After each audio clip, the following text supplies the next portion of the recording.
Hey, good afternoon, and thank you for your patience. Sorry we're a few minutes late. Here we're going to try to wrap this up in about 20 minutes. We have some information that we want to share related to our press release. But before I begin, I want to introduce some of the people who are up here with me, and I'm speaking on behalf of our township manager, Chris Chrisman, president of our board, Tom Hecker, our vice president, Matt Vahey, and Commissioner Ball, who represent the residents who were impacted, and many of the volunteer firefighters who've been working tirelessly for the last 24 plus hours. In addition to the commissioners, we have our emergency management coordinator, Tom McEnany. We have our John Slavin, who's the chief of police in Cheltenham. I have Tom Scott, who's with me. He's the chief of police in Jenkintown. I have Mike Jones, who is the chief of our Abington Fire Company. I have County Commissioner Winder, Janella, with us. I have County Commissioner Tom DeBello. Thank you for being here. I have Assistant Chief of Weldon, Kevin Johnson. And I have County Commissioner Neil Makija. Thank you for being here. Did I miss anybody?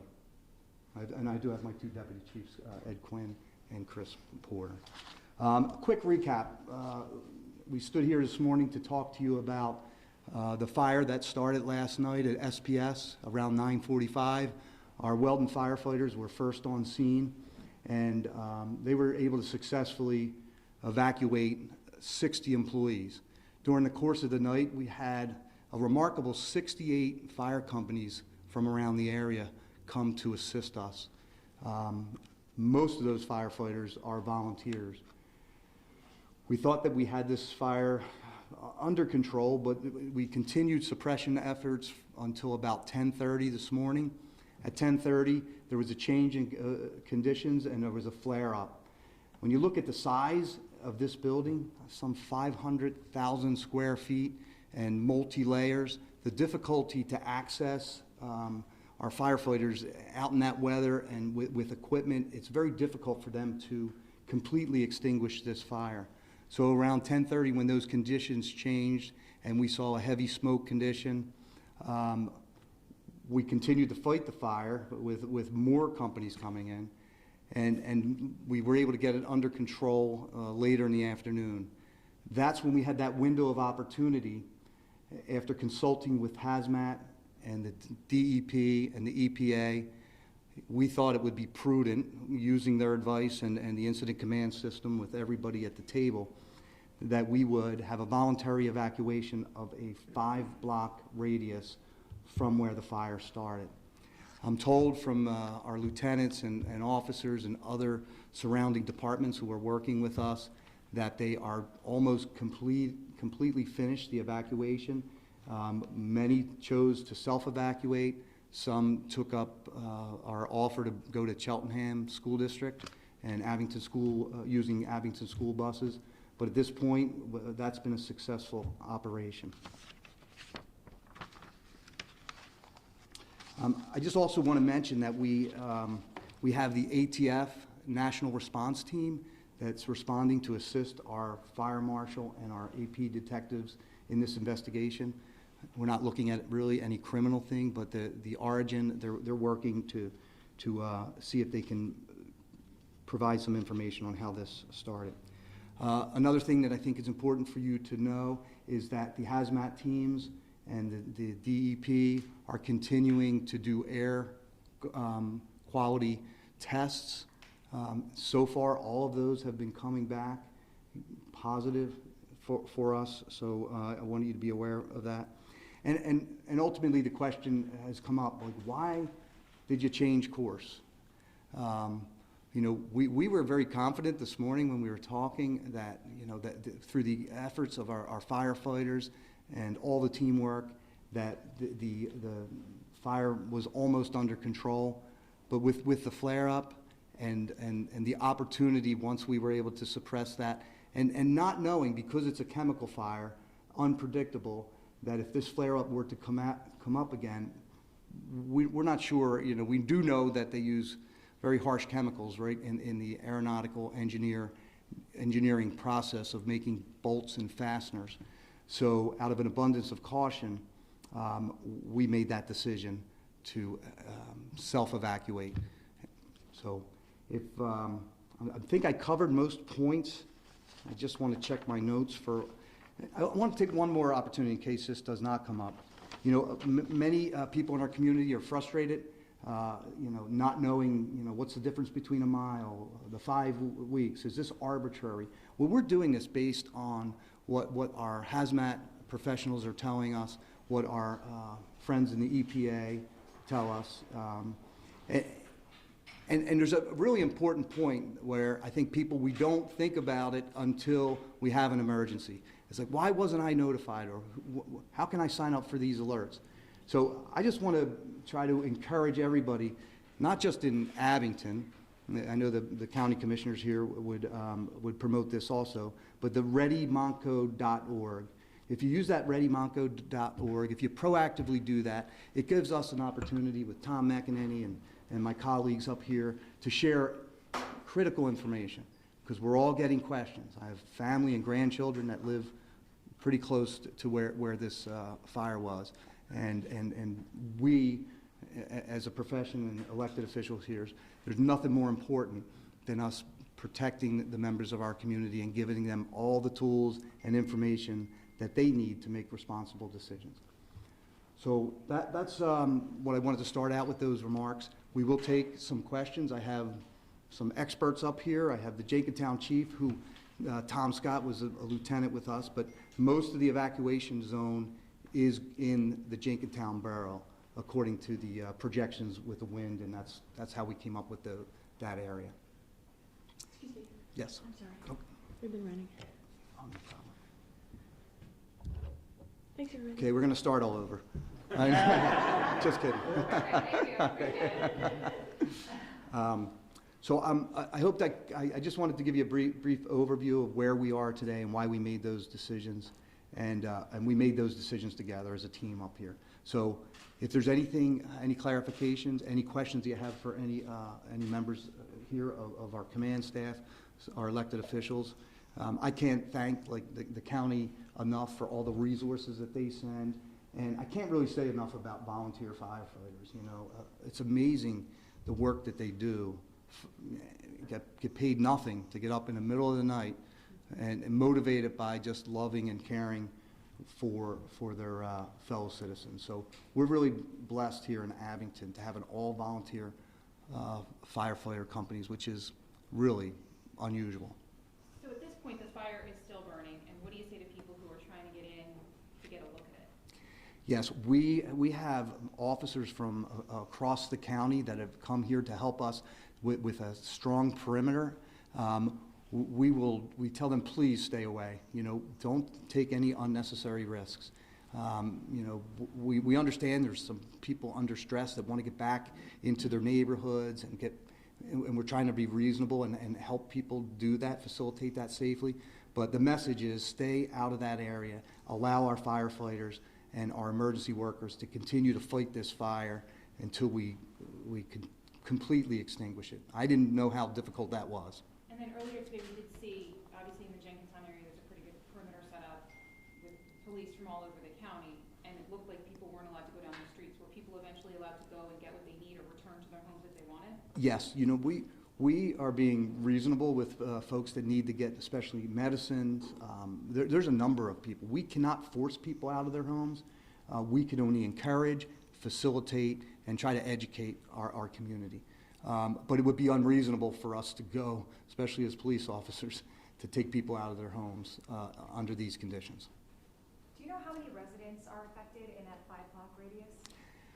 I was told 247. I don't know if that's still accurate. It's 247 homes. We don't know, but I'm told the majority elected to leave on their own. They didn't need bus transportation, and they were cooperative, and others did elect to stay. So we're reasonable. We just try to educate each homeowner and let them make the decision. At what point will you know about schools and stuff though? Yeah, we're in constant contact with Superintendent Jeff Fetcher. My command staff has been in contact, and our emergency management coordinator. I know that Chief Slavin and Chief Tom Scott Both have been speaking to their respective superintendents. I know that they're going to put that out by 6 o'clock, Abington. I don't have the answer yet, but we made recommendations for them. Do you know where the fire started or what the cause was, and were there any transports? I don't know that. I can turn that over to our emergency management coordinator, Tom McNamara. Thanks. Hi. There were no transports, there were no injuries, so we're very thankful, very lucky there. As far as, excuse me, as far as the area of origin and all that, the fire's still burning, so the investigation is, we have investigators on site. As Chief Malloy said, our fire marshal has been there since the fire was dispatched last night. We have, the fire marshal's office has been in contact with the ATF, and the ATF has boots on the ground assisting with that. But so they're working out their game plan on how to conduct that investigation. But obviously, any major portion of the investigation can't take place until we have the fire completely out. What was challenging about this fire? Was it the wind? Was it the chemicals? Was it the combination? A little bit out of column A, a little bit out of column B. Yeah, the weather and the wind did not really help. It definitely increased the degree of difficulty for us. I don't know how much the winds were last night, but they were. It was blowing pretty hard. The low temperatures were causing icy conditions, and the wind is pushing the water that we're trying to throw on top of this building, pushing it out of the way and things like that. So. All of that, the age of the building, the size of the building, the building, as Chief Malloy said, is 500,000 square feet. So there were times when, the fire was in the central portion of the building and our master streams just couldn't reach it. So, at that point, we continued to flow water to try and contain it as best as possible. We also focused our containment efforts on certain portions of the building that we knew had some of the chemicals that we wanted to protect from. And lastly, did it have a sprinkler system? It does have a sprinkler system. That I probably want to say you'd want to talk to SPS about. It was out of service. However, they followed all of the precautions that are required under law, as far as they notified us. They had a fire watch in place, and I'm drawing a blank, and they have a fire brigade on site.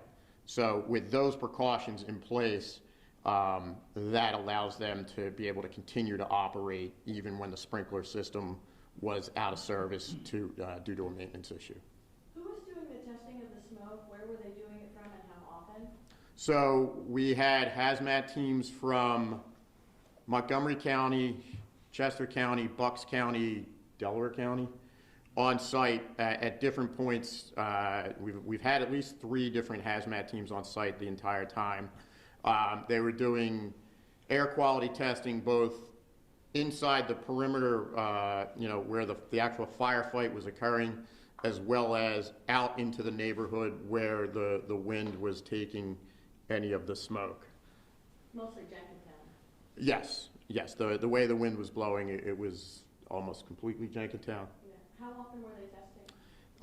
Continuously, but they were providing updates back to the command post at least hourly. Have any hazardous chemicals been detected in the air or the groundwater? No. The air, definitely not. The groundwater, the last we checked, was not.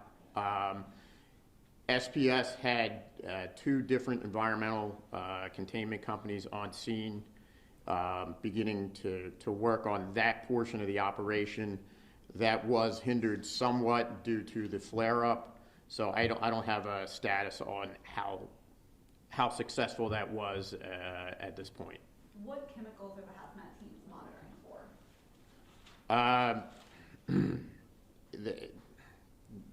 Their monitors will monitor pretty much for any number of chemicals. I'm not a hazardous materials tech, so I can't get into the specifics on how those monitors work, but they're able to monitor any number of chemicals so that if the monitor picks up anything, it will give us an alert, and then we can do, they can have, I guess, DEP do some more specific testing. There were concerns raised this morning that the chemicals in that facility could combine to essentially create arsenic.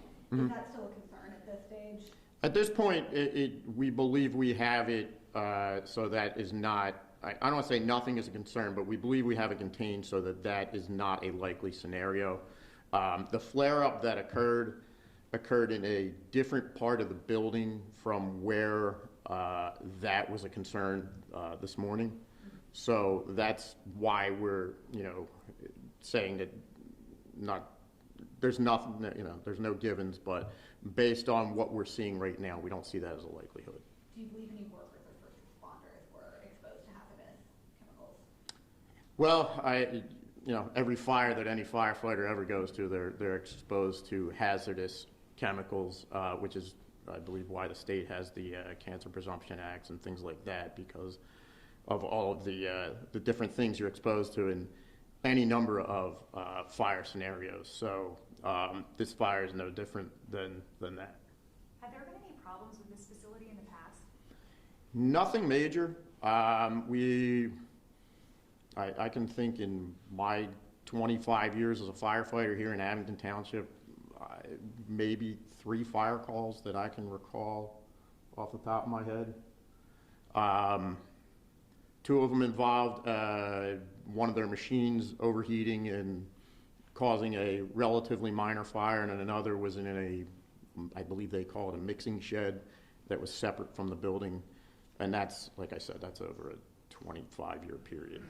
For residents who maybe aren't on that side of it, the Jenkintown side, if the winds shift, again, Chief, you mentioned signing up for the alerts. Mm-hmm. You have a number of officers around here. I'm assuming you're preparing for if that happens and you have to flip to where... Absolutely. Yeah, we are, working with, our fire, our police, our county partners that are assisting in the hazardous material operations, as well as the incident planning and incident command portion of this incident.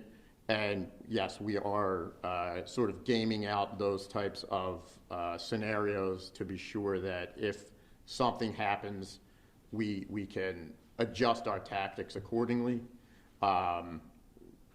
The EPA and DEP are assisting with plume modeling and weather forecasts so that we have a pretty good idea of how the wind is going to be moving over the next 12 to 24 hours, so that if there is a change, that it won't take us by surprise, so to speak. Sir, about the hazardous materials, specifically the chemicals, was the company able to furnish first responders with exactly what is on site as they were arriving or shortly thereafter? And do you all have knowledge now of what exactly is there? I understand that it might be a complex environment, but do you have that knowledge? So they were able to, yes, they actually brought their own chemist in to work in our command post to work us through those different, chemicals that may be present, where they may or may not be located in the facility, so that we could adjust our tactics appropriately. And the facility itself, is there any way to estimate damage, what's possibly affected at this point? I don't know that I'd feel comfortable answering that just yet. As I said a little bit earlier, the fire is still actively burning. We're still working on that, so it's still a work in progress. When are you hopeful that people who self-evacuated will be able to come home? So I hesitate to put any sort of timeline on that because quite frankly, we thought we were there at 10 o'clock this morning, and that flare-up occurred, and here we stand for 4:30, talking about it still. So I hesitate to put a timeline on that, other than to say we're constantly monitoring both the fire conditions, the air monitoring, and all of that. And once we, the fire professionals, the hazmat professionals, feel confident that we have that sufficiently under control, then we will make that decision to lift that shelter in place. In terms of air quality, what are the biggest concerns right now as the hazmat officials continue to do their work in terms of testing?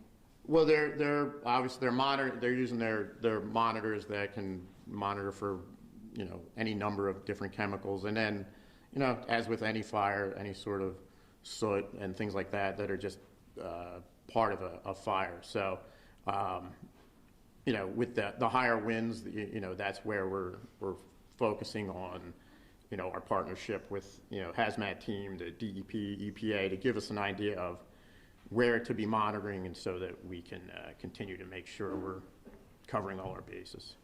So.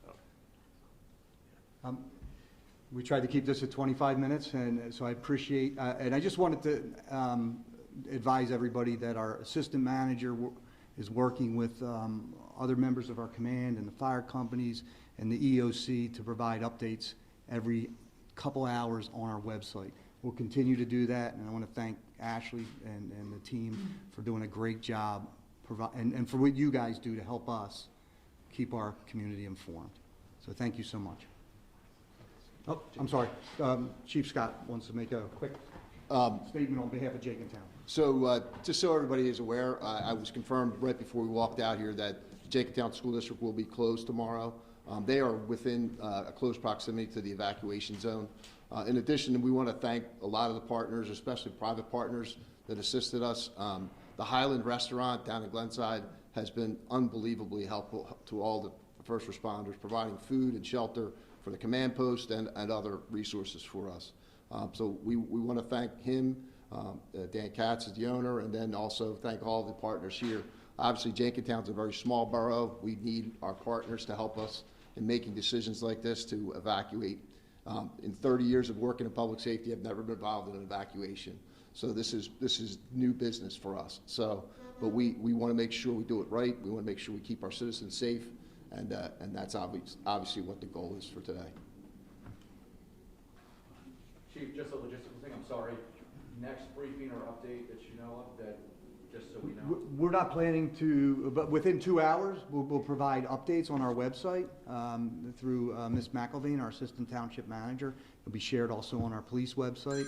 And then if conditions change, if there's something where we need to get together and call another press conference, I don't foresee one happening today. But again, if we would give you at least a few hours advance notice if we decide to move that direction. Yep. All right.